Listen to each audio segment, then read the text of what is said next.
Ang pagkakaalam po natin, wala po. There's no such thing as conditional threat because threat is a threat.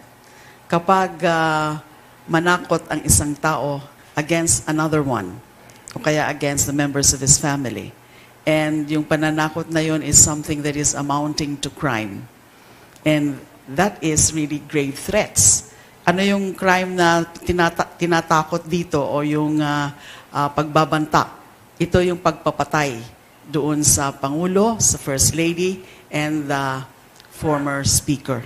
So, and with or without condition, kahit nga po maituturing na merong kondisyon, yun na nga po yung kondisyon niya na kung mamatay siya, ay patayin ang Pangulo, First Lady, and the former Speaker, ay hindi pa rin ho yan nawawala sa definition o sa elements ng grave threats under the revised penal code.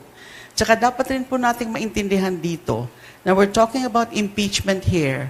At pag sinasabi po natin grave threats, yes, mas maganda na ito ay something that is constitutive of a crime, pero hindi po ibig sabihin na striktong i-apply ngayon yung mga elements ng isang krimen.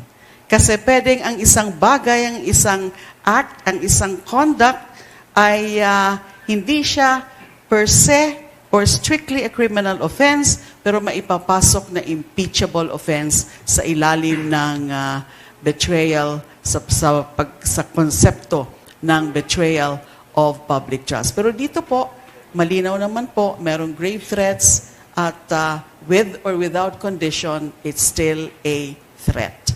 And therefore wrong, and therefore criminal, and therefore impeachable.